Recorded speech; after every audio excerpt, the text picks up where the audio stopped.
ದೇವರ ಪರಿಶುದ್ಧ ನಾಮಕ್ಕೆ ಸ್ತೋತ್ರವಾಗಲಿ.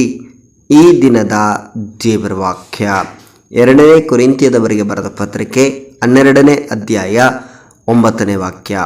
ಅದಕ್ಕಾತನು, ನನ್ನ ಕೃಪೆಯೇ ನಿನಗೆ ಸಾಕು, ಬಲಹೀನತೆಯಲ್ಲಿಯೇ ಬಲವು ಪೂರ್ವಸಾಧಕವಾಗುತ್ತದೆ ಎಂದು ನನಗೆ ಹೇಳಿದನು. ಹೀಗಿರಲಾಗಿ ಕ್ರಿಸ್ತನ ಬಲವು ನನ್ನಲ್ಲಿ ನೆಲೆಗೊಂಡಿರಬೇಕೆಂದು ನನಗುಂಟಾಗುವ ನಿರ್ಬಲ ವ್ಯವಸ್ಥೆಯ ವಿಷಯದಲ್ಲಿಯೇ ಬಹು ಸಂತೋಷವುಳ್ಳವನಾಗಿ ಎಚ್ಚಲಪಡುವೆನು. ಹೌದು ಪ್ರಿಯ ದೇವರ ಮಕ್ಕಳೇ, ಇವತ್ತಿನ ದೇವರ ವಾಕ್ಯದಲ್ಲಿ ನಾವು ನೋಡುತ್ತೇವೆ. ಇಲ್ಲಿ ದೇವರ ವಾಕ್ಯವು ಸ್ಪಷ್ಟವಾಗಿ ಬರೆಯಲ್ಪಟ್ಟಿದೆ. ನನ್ನ ಕೃಪೆಯೇ ನಿನಗೆ ಸಾಕು, ಬಲಹೀನತೆಯಲ್ಲಿಯೂ ಬಲವು ಪೂರ್ವಸಾಧಕವಾಗುತ್ತದೆ ಎಂಬುದಾಗಿ ನನಗೆ ಹೇಳಿದನು ಎಂಬುದಾಗಿ. ಪ್ರಿಯ ದೇವರ ಮಕ್ಕಳೇ, ಇವತ್ತಿನ ವಿಷಯದಲ್ಲಿ ನಾವು ನೋಡುವುದಾದರೆ ಇಲ್ಲಿ ಪೌಲನು ಏನು ಮಾಡ್ತಿದ್ದಾನೆ ಅಂದರೆ ಒಂದು ವಿಷಯವಾಗಿ ದೇವರ ಹತ್ರ ಪ್ರಾರ್ಥಿಸ್ತಾ ಇದ್ದಾನೆ. ಆತನಿಗೆ ಒಂದು ಮುಳ್ಳು ಯಾವಾಗಲೂ ಚುಚ್ಚುತ್ತಾ ಇತ್ತು.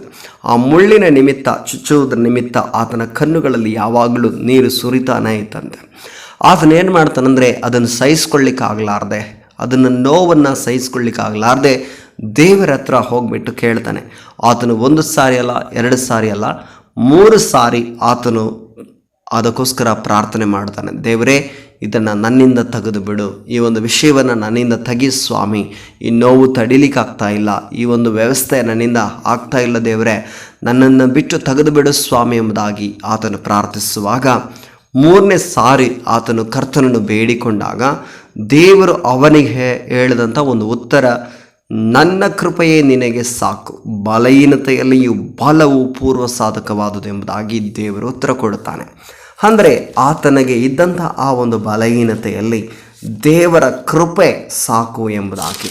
ಅಂದರೆ ದೇವರ ಕೃಪೆ ಇದ್ದಿರುವುದಾದರೆ ಪ್ರಿಯ ದೇವರ ಮಕ್ಕಳೇ, ನಮಗಿರುವ ಬಲಹೀನತೆಯನ್ನು ಕುರಿತಾಗಿ ನಾವು ಭಯಪಡಬೇಕಾಗಿಲ್ಲ. ಯಾಕೆಂದರೆ ದೇವರ ಕೃಪೆ ನಮ್ಮ ಮೇಲಿರುವಾಗ ಯಾವ ಬಲಹೀನತೆಯು ನಮ್ಮನ್ನು ಏನು ಮಾಡಲ್ಲ, ಜಯಿಸಲಿಕ್ಕೆ ಆಗಲ್ಲ. ಆ ಬಲಹೀನತೆಯಲ್ಲಿ ದೇವರ ಬಲ ನಮ್ಮನ್ನು ಪೂರ್ವಸಾಧಕವಾಗಿ ನಿಂತುಕೊಳ್ಳುತ್ತದೆ.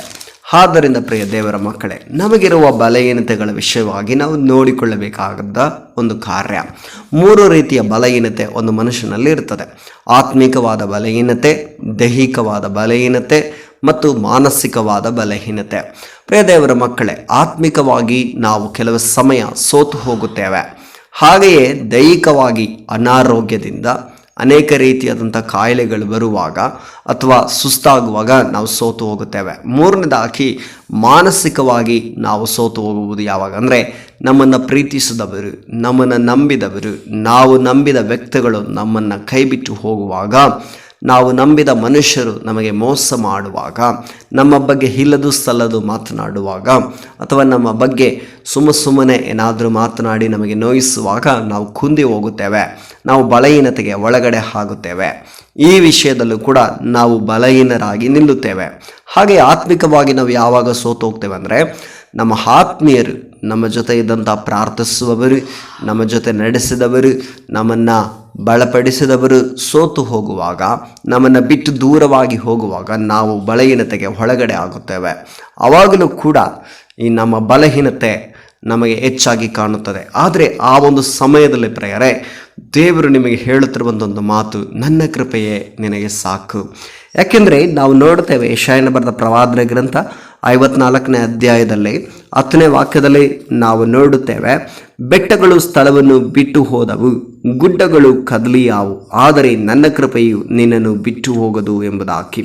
ಪ್ರಿಯರೇ, ಈ ಲೋಕದಲ್ಲಿರುವ ಬೆಟ್ಟ, ಗುಡ್ಡಗಳು, ಸ್ಥಳವೆಲ್ಲವೂ ಮಾರ್ಪಾಡಾದರೂ ದೇವರ ಕೃಪೆಯು ಮಾರ್ಪಡುವುದೇ ಇಲ್ಲ.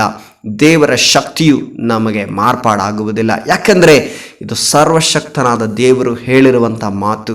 ಈ ಮಾತಿಗೆ ಜೀವವಿದೆ ಪ್ರಿಯರೇ. ಆದ್ದರಿಂದ ನೀವು ಯಾವ ವಿಷಯದಲ್ಲಿ ಬಲಹೀನತೆ ಇದ್ದೀರೋ ಆ ಒಂದು ವಿಷಯದಲ್ಲಿ ನೀವು ಭಯಪಡಬೇಡ್ರಿ. ಯಾವ ವಿಷಯದಲ್ಲಿ ನೀವು ಕೊರತೆ ಪಡುತ್ತಾ ಇದ್ದೀರೋ ಆ ವಿಷಯದಲ್ಲಿ ನೀವು ಕೊರಗಬೇಡ್ರಿ. ಯಾಕೆಂದರೆ ದೇವರ ಬಲ ನಿಮ್ಮೊಟ್ಟಿಗಿದೆ, ದೇವರ ಕೃಪೆ ನಿಮ್ಮೊಟ್ಟಿಗಿರುವುದರಿಂದ ನೀವು ಭಯಪಡೋ ಅವಶ್ಯಕತೆ ಇಲ್ಲ. ಈ ವಾಕ್ಯದೊಟ್ಟಿಗೆ ದೇವರು ನಿಮ್ಮನ್ನು ಆಶೀರ್ವಾದ ಮಾಡಲಿ. ಯೇಸು ಕ್ರಿಸ್ತನ ಅಧಿಕಾರವುಳ್ಳ ನಾಮದಲ್ಲಿ ಪ್ರಾರ್ಥಿಸೋಣ. ಸರ್ವಶಕ್ತನಾದ ದೇವರೇ, ಈ ಒಂದು ದಿನಕ್ಕಾಗಿ ಸ್ತೋತ್ರಪ್ಪ. ಈ ಮುಂಜಾನೆ ವೇಳೆಯಲ್ಲಿ ಸ್ವಾಮಿ ಈ ವಾಕ್ಯ ಕೇಳುತ್ತಿರುವ ನಿನ್ನ ಮುದ್ದು ಮಕ್ಕಳನ್ನು ಆಶೀರ್ವಾದ ಮಾಡು ದೇವರೇ. ಇವತ್ತಿನ ವಾಕ್ಯದಲ್ಲಿ ಸ್ವಾಮಿ ಸ್ಪಷ್ಟವಾಗಿ ನಮ್ಮೊಟ್ಟಿಗೆ ಮಾತನಾಡಿದ ಕೃಪೆಗಾಗಿ ಸ್ತೋತ್ರ. ಹೌದು ಸ್ವಾಮಿ, ನಮ್ಮ ಬಲಹೀನತೆಯಲ್ಲಿ ನಿನ್ನ ಬಲವು ನಮಗೆ ಪೂರ್ವ ಸಾಧಕವಾಗಿ ನಿಲ್ಲುತ್ತದೆ. ನಿನ್ನ ಕೃಪೆಯೇ ನಮಗೆ ಸಾಕಾಗಿದೆ ಸ್ವಾಮಿ. ಅದಕ್ಕಾಗಿ ಸ್ತೋತ್ರ ಸಲ್ಲಿಸುತ್ತಾ, ಹೌದು ದೇವರೇ, ನಿನ್ನ ಕೃಪೆ ನಮ್ಮ ಮೇಲೆ ಅಪಾರವಾಗಿರುವುದಕ್ಕಾಗಿ ಸ್ತೋತ್ರ ಮಹಿಮೆಯನ್ನು ಸಲ್ಲಿಸುತ್ತಾ ಯೇಸು ಕ್ರಿಸ್ತನ ಅಧಿಕಾರವುಳ್ಳ ನಾಮದಲ್ಲಿ ಪ್ರಾರ್ಥಿಸ್ತೇವೆ ತಂದೆಯಾದ ದೇವರೇ. ಆಮೇನ್, ಆಮೇನ್, ಆಮೇನ್.